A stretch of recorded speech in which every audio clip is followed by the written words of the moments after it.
Hello, welcome to my channel. Welcome to October.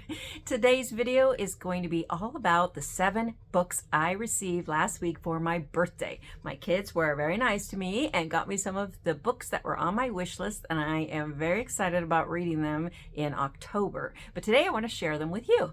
First up is a book that is #1 in a new series by an author I already love, and the author is Gigi Pandian. Now, I have read all the books in her Accidental Alchemist Cozy Mystery series.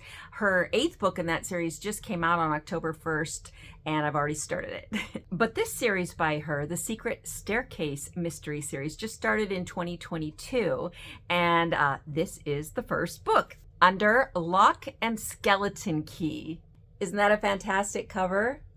Now, I already have books 2 and 3 in this series waiting for me to read them after this one. That's just because I already know I love this author. But it's a very different kind of series from The Accidental Alchemist. This series is all about, well, secret staircases. Book number 2 is called The Raven Thief, and book number 3 is called A Midnight Puzzle. And then book number 4 is actually coming in March. It's called The Library Game. Let me read to you from the back of this book so you'll know what it is all about. An impossible crime, a family legacy, the intrigue of hidden rooms, and secret staircases. After a disastrous accident derails Tempest Raj's career and life, she heads back to her childhood home in California to comfort herself with her grandfather's home-cooked Indian meals. Though she resists, every day brings her closer to the inevitable, working for her father's company. Secret Staircase Construction specializes in bringing the magic of childhood to all by transforming clients' homes with sliding bookcases, intricate locks, backyard treehouses, and hidden reading nooks. When Tempest visits her dad's latest renovation project, her former stage double is discovered dead inside a wall that's supposedly been sealed for more than a century. Fearing she was the intended victim, it's up to Tempest to solve this seemingly impossible crime. As she delves further into the mystery, Tempest can't help but wonder if the Raj family curse that's plagued her family for generations, something she used to swear didn't exist, has finally come for her. Known for her wonderfully addictive characters, multiple award-winning author Gigi Pandian introduces her newest heroine in this heartfelt series debut. I have started reading it. I'm in chapter 3, and I already love it.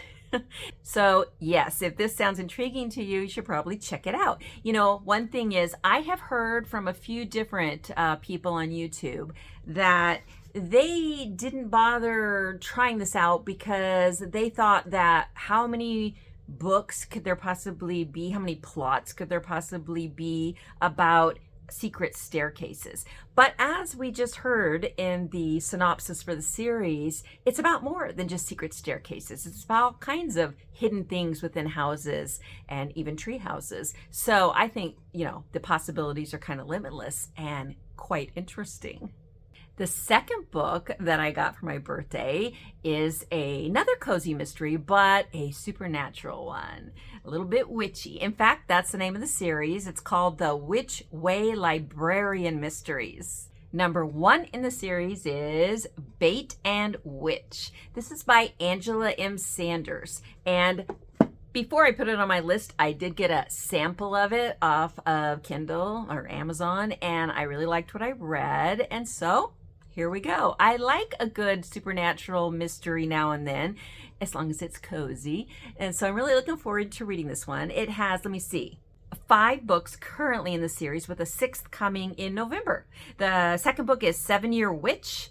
Then #3, Witch and Famous. #4, Witch Upon a Star. I love the pun titles. #5 is Gone with the Witch. And the one coming in November, #6, is The Witch is Back.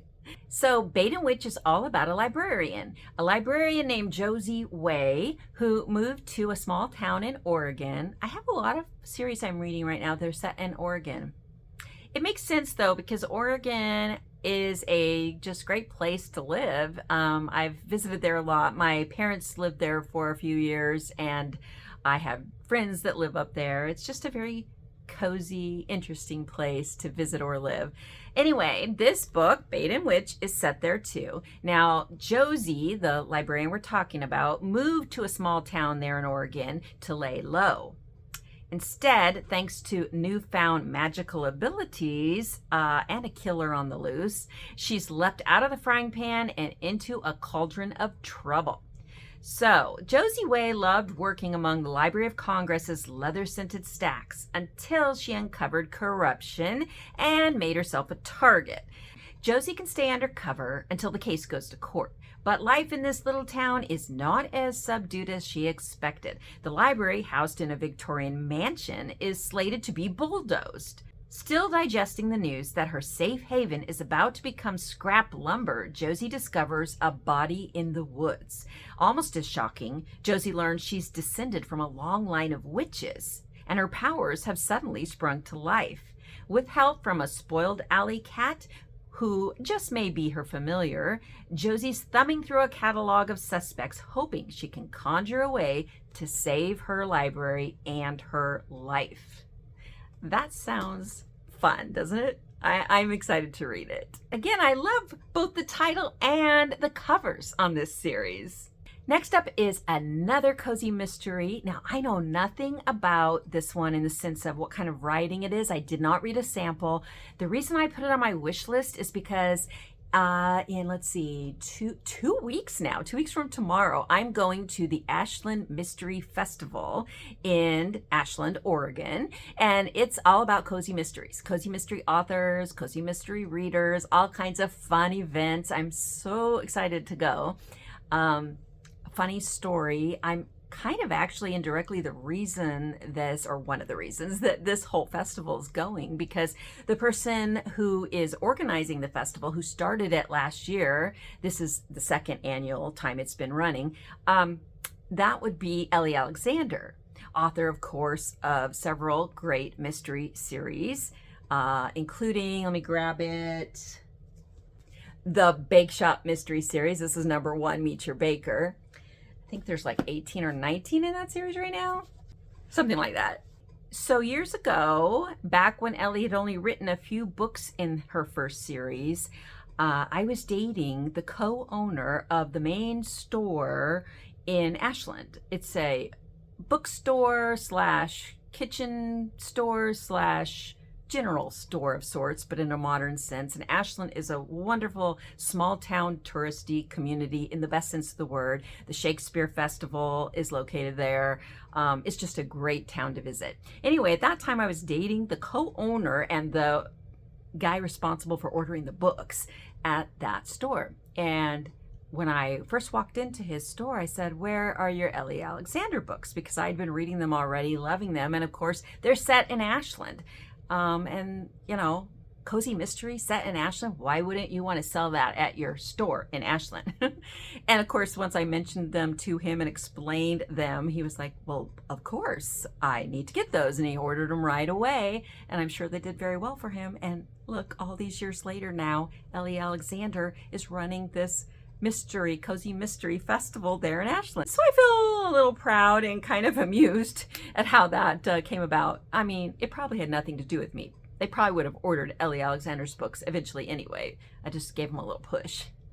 Anyway, I thought since I'm going to the Mystery Festival, I want to read as many books by as many of the authors who are going to be in attendance as possible. I've already read many of their books, but there were a few authors I wasn't familiar with, and one of them was Jennifer Chow. So I got the first book in Jennifer Chow's new series. It is called Ill-Fated Fortune, and it's in the Magical Fortune Cookie series. This is book number 1. Book number 2, which is called Star-Crossed Egg Tarts, actually comes out, I think, in January. Yep, in January. So if you want to get in on a brand new series so you don't feel like you have to catch up, this would be a good one to start.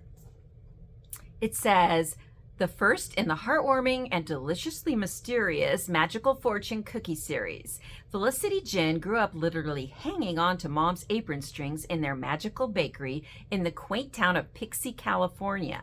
Her mother's enchanted baked goods, including puffy pineapple buns and creamy egg tarts bring instant joy to all who consume them. Felicity has always been hesitant in the kitchen herself after many failed attempts, but a takeout meal gone wrong inspires her to craft some handmade fortune cookies, and they become so popular that Felicity runs out of generic fortunes and starts making her own personalized predictions. However, when one customer's ill-fated fortune results in his murder, Felicity's suspiciously specific fortune has the police focusing on her as the main culprit. Now Felicity must find a way to turn her luck around and get cleared from suspicion. So I would definitely want to read this one, and I'll give you a rundown in my October wrap-up, but I want to read it before I get to the festival so that when I meet Jennifer Chow, I can let her know, hey, I read your first book, and hopefully I can say I loved it. So yes, Gigi Pandian, Angela Sanders, and Jennifer Chow are all going to be present at the Ashland Mystery Festival. And in addition to meeting them and getting to know them a little bit, I'm going to try to get my books of theirs autographed. So that's going to be a lot of fun. All right, switching to another genre, on my list were Mary Robinette Kowal's books, the Lady Astronaut series. So I read the entire Lady Astronaut series, books 1, 2, and 3, and there's a short story labeled book 4.5 because it's slated to be chronologically after book 4, which is coming out, I think in March. When is it? Let's see. Yeah, March, book 4. So I read these books this past summer. I can't remember which month, but if you go back in my what I read this year series, you'll find out. But I read book 1, 2, and 3 and the short story in digital format. And I really, really wanted the physical copies because I loved them so much. They are sci-fi. They are speculative history. They are feminist. They are, they're just, for me, they were just a great fit. I have several genres I love, and one of them is science fiction, but it has to be kind of cozy. I don't want too much sciencey, but this was great. So the first one is The Calculating Stars. The second one was The Faded Sky. The third one was The Relentless Moon. And the short story that comes after book 4 was called The Lady Astronaut of Mars. And book 4 that's coming out in January is called The Martian Contingency. So I don't want to spoil anything for you, but if you like sci-fi and you like a strong female protagonist and you like a lot of female friendships, diversity, female empowerment, also though a very good strong relationship between the female protagonist and her husband. So books 1 and 2 are about Elma and her husband, and she have a very happy marriage, and that's just there in the background of both of those. And then book 3 switches to another female protagonist, but she's in the circle of friends of Elma and her fellow female astronauts. And so you already know her, but you just get to know her, of course, a lot better in book 3. I loved all 3 books extremely. And let me tell you, when I started book 1, even in just the first chapter, I was hooked because one of my, I wouldn't say obsessions, but one of my special loves is natural disaster movies. I don't know why, but it is. So like Dante's Peak, with the volcano erupting, and of course, all of the the usual suspects, let's put it that way. So this one though combines the natural disaster with speculative history, and that's the setting, well, the premise of the book. It's how it starts. And then the rest of the book unfolds with a space race and, the need to colonize space. So what happens is there's a meteorite coming toward Earth. I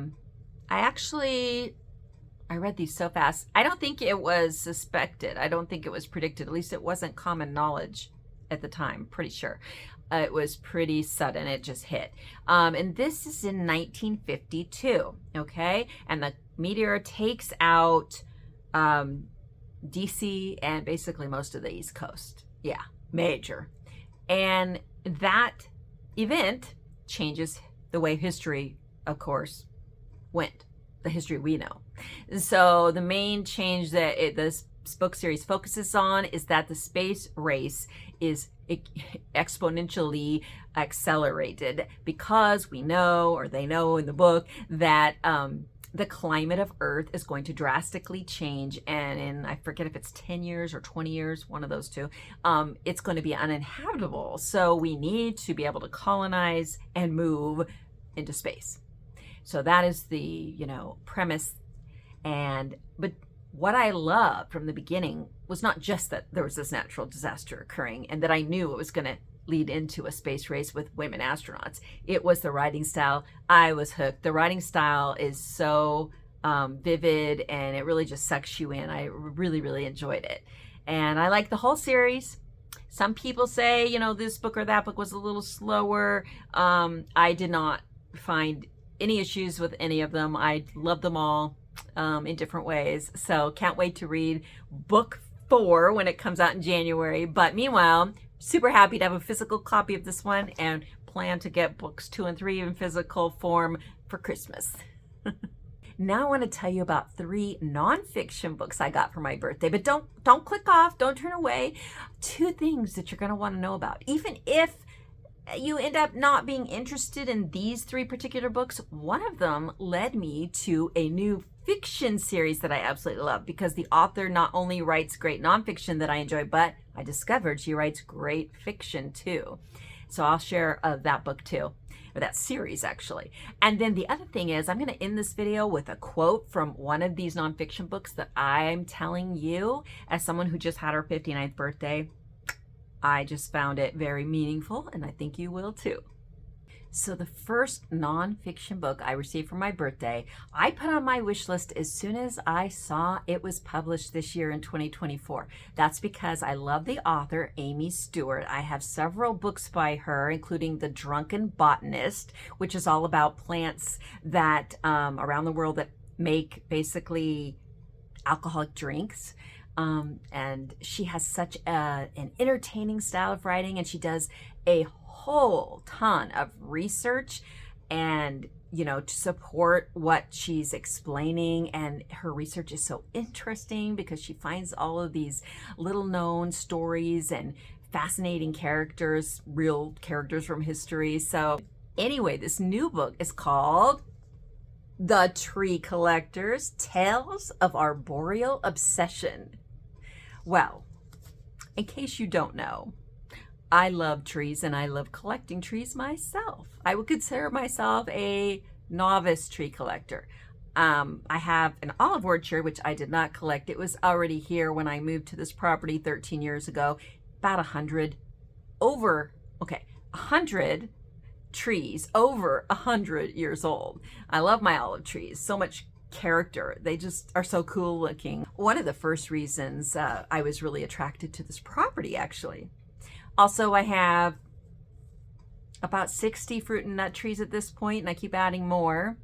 And a lot of hard ones to grow in this area, a lot of tropical trees. And I want to do more. I don't know why, or I didn't know why until I started reading this book. Because as usual, she's done so much research, and she's divided this book into categories of different types of tree collectors, why people collect trees. And I did not realize until I started looking into this book that there are so many reasons. It makes me feel a lot better about my little obsession. I don't feel so unusual. I don't feel so weird. So I haven't figured out yet what my reasons are, because I haven't finished reading the book. I'm only about halfway through it, but so far I love it. Let me tell you what some of the types of collectors there are. Healers, ecologists, artists, curators, educators, community builders, enthusiasts, seekers, preservationists, and visionaries. And in each of those categories, she has 4 to 6 different people, real people alive today that are collecting trees somewhere around the world. And she tells their stories, when they got started, why they got started, what it means to them, what kind of trees they collect. It is so cool to read about. She's also the artist, the illustrator of this book. So she does watercolors of the various trees. She also does watercolors of the people whose story she's telling. Just look at this painting. I was looking in the flyleaf here, and it looks like Amy Stewart's written 7 nonfiction and 7 fiction books so far. And a couple of the nonfiction ones that I own and love are Wicked Plants, The Weed That Killed Lincoln's Mother and Other Botanical Atrocities, and Wicked Bugs, The Louse That Conquered Napoleon's Army and Other Diabolical Insects. But then I saw here in this flyleaf that she wrote fiction, which I kind of think I knew somewhere, but I saw the first title in the series that she's listed as writing, and I went, wait a minute, I think I own that book. It's been on my TBR for several years, and I haven't read it. I went and searched my shelves, and sure enough, here it is. Girl Waits with Gun. And oh my, guess what? It moved right up to the top of my TBR for October because it sounds fascinating. The series, not surprisingly to me now that I know it's written by Amy Stewart, is about a true set of 3 sisters and their incredibly fascinating life in the early 20th century. The first book starts in 1914 and it goes through 7 books, and the 7th one, which was, just published in 2021. It's in 1919. So in 7 books, she's covering 5-6 years. And this is about 3 sisters, the Kopp sisters, K-O-P-P, and their strange and interesting lives. This book and the series has great reviews and it's won awards. And let me just read to you from the back cover. Let's see. It says, a fresh, winning, delightful mystery with a warm heart, impish humor, and a heroine who quietly shatters convention. When Constance Kopp and her sisters suffer a run-in with a ruthless, powerful crook, Constance leaves her quiet country life to team up with the local sheriff and exact justice. As a war of bricks, bullets, and threats ensues, Constance realizes that this racketeer's history may be more damning than she thought. But now that she's on the case, he won't get away. So this is the true story, by and large, of Constance Kopp and her 2 sisters. And Constance was one of the United States' first female deputy sheriffs. And in an interview I found really intriguing with Amy Stewart, I read that, anything that really happened in real life, she included. She didn't change it. And then the only things she made up, the only fictionalized part, were the in-between bits that she couldn't find any information on. And the interview and the reviews I read about it just make it sound so good. So getting this book has led me to this book, or back to this book. It was sitting on my shelf for so many years, and now I'm going to be reading the whole series, and I will share it with you. So the second nonfiction book I received for my birthday was Bedside Companion for Food Lovers, the subtitle being an anthology of literary morsels for every night of the year. This is edited by Jane McMorland Hunter, and basically what this is a little bit, just 1 page of reading every night of the year, just like what it sounds like. So you keep it by, your bed, and every evening with your little candle lit, maybe with a little snack, and you get to enjoy an excerpt from some literary work, be it a play, a poem, a newspaper article, a short story, a novel. It covers all different time periods too. Really cool. And a nice little jaunt around the world and through history, all related to food. A lot of the entries are famous authors that you will have known about, and some of them are writers you've never heard of. Some of the entries are quite profound.